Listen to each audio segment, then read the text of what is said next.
What's going on, guys? Today we're going to be revisiting Halo Combat Evolved, the original Halo that started it all. Some say the greatest Halo of all time. Obviously, this game's fucking good because they're remaking it again for a second time. Um, I know they're trying to get the Sony fanboys on this now that Halo will be on PlayStation, but I figured it's about time to, revisit it. And yeah, I just kind of missed it, to be honest, and I just kind of had a lot of adulting life stuff going on, and I just feel like I need to revert back to a phase in my life where life was a little simpler. And yeah, that's what this game does for me. Like, it just reminds me when I was a kid and stuff, and it's a great fucking game. So we're gonna be revisiting it today.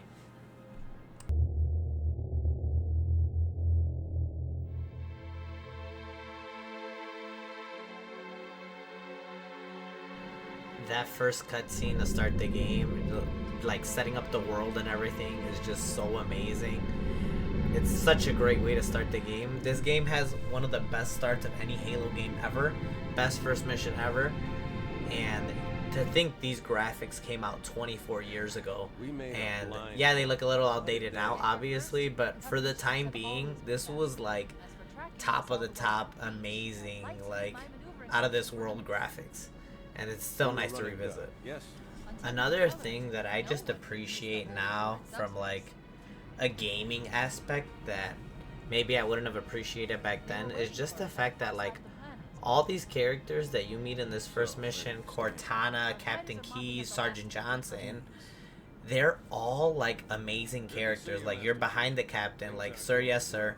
Cortana is one of the only characters who's a helping character in a video game that isn't irritating as shit. Like, she actually feels useful and helpful, and her voice is not annoying. So yeah, they just hit this out of the park. Report! It must have been one of their boarding parties. I'd guess an antimatter charge. Ma'am! Fire control for the main cannon is offline! Captain, the cannon was my last offensive option. All right then. I'm initiating Cole Protocol Article 2. This, of course, being Halo Combat Evolved, this has the Truth and Reconciliation mission, which to me, in my opinion, is probably top 5 best missions of all time. I feel like it's something in like Bungie kind of went away with. They stopped doing the night missions, but I feel like there's not many night missions in Halo games to begin with. But this one in particular is by far the best one. Super well executed. The way the terrain's set up, the way you can see Truth and Reconciliation hovering over the north side of the map, and then you see the ring on the other side.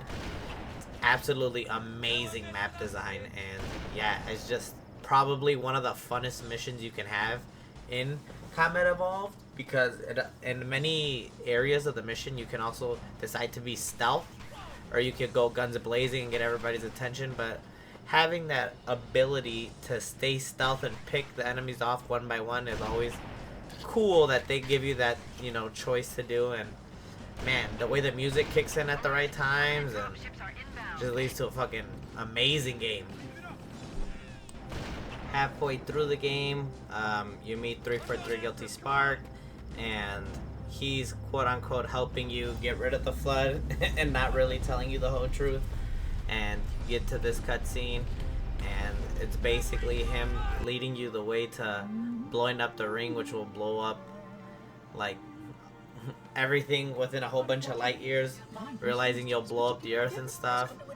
And yeah, it's like he didn't tell you all that. And Cortana, the only AI that's not annoying in video games, came to save the day and basically said, "You're an idiot. Like, what are you doing? Do you even know what you're doing?"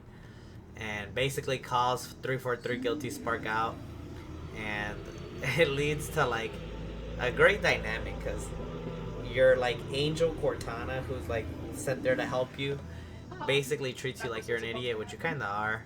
Oh, And really?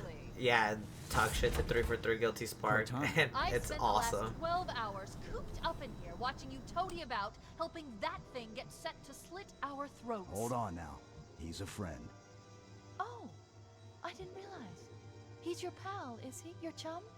Do you have any idea what that bastard almost made you do? Yes. Activate Halo's defenses and destroy the Flood, which is why we brought the Index to the control center. You mean this? A construct in the core? That is absolutely unacceptable. Sod off! What impertinence! I shall purge you at once! You sure that's a good idea? How dare you? I'll... Do what?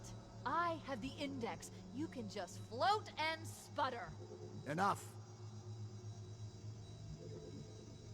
The Flood is spreading. If we activate Halo's defenses... Between we can fighting the wipe them out. Covenant, You have no idea how this rescuing ring works. Captain Keyes Why the with Sergeant Forerunners Johnson, Halo finding doesn't 343 kill Guilty blood. Spark, being Kills tricked their into food. almost lighting the ring. Humans, It Covenant, all leads to the whatever. very end where you You're get this all driving equally mission. edible. And We have 6 something has minutes to be before the said station drives about the way Need to evac Halo now. 1 and 3 have driving missions at the end, because it's such a great way to finish each game. I feel like those are the funnest missions in any Halo game ever. I know you're gonna see me drive like absolute garbage, but I haven't driven a Jeep like this in probably 10 years, so yes, I do hit every wall on the map. It actually is a little harder than I remember to drive one of these Jeeps.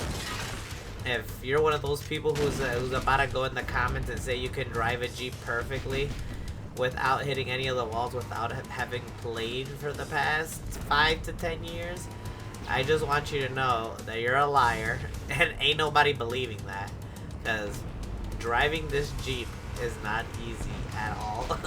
It's so top heavy too, like while you're driving it. I feel like you get to certain points where the front just dips, nose dives to the bottom, and then some sequences where it just floats like a nice car. But yeah, it led all to this. I'm not going to lie, I did almost forget how hard this game is. I was playing it with 2 swords on, and yeah, it can get really difficult. The difficulty spikes in this game are like insane. So was that wall I hit right there. But yeah, if you're trying to get back into it and you're like me and you feel like you played this game your whole life, you get back into it, you certainly can. But I'm gonna let you know this right now, you're gonna die a lot. Whether that just be an invisible elite or flood that just comes up behind you and gives you that one whack to the back, or it just being you just that one grunt runs up to you with a grenade and happens to stick it on you, because I forgot the grunts in this game. They're first of all hilarious, the way they scream and run and hide when they're by themselves. And sometimes they act tough when there's an elite by them, and it's hilarious. But sometimes they'll just fucking throw that curveball, and it'll stick right onto your suit, and you're dead. But yeah, this game is absolutely phenomenal. It's, to me, if I had to give it a rating, it's a 9 out of 10. I think the game's almost flawless, but there are some zones that are a little repetitive, but the game's a solid 9 out of 10, and yeah, it's just amazing. And I hope everybody who's on the fence of like retrying to play decides to go through with it, because I think they're gonna enjoy it. I was thinking, I have nephews that have never touched a Halo game before, and it's just something I feel like I need to show them as their uncle, because it's such an experience. But I'm gonna leave you guys with this cutscene of what happens to Full Hammer, and yeah, I'll catch you guys in the next one.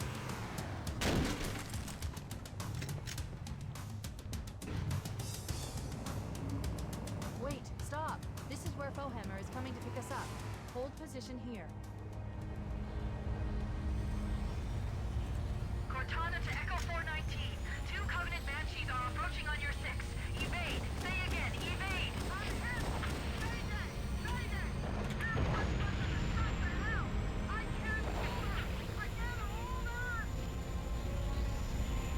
Echo 419! She's gone. Calculating alternate escape route. Inventory shows one Longsword fighter is still docked in launch base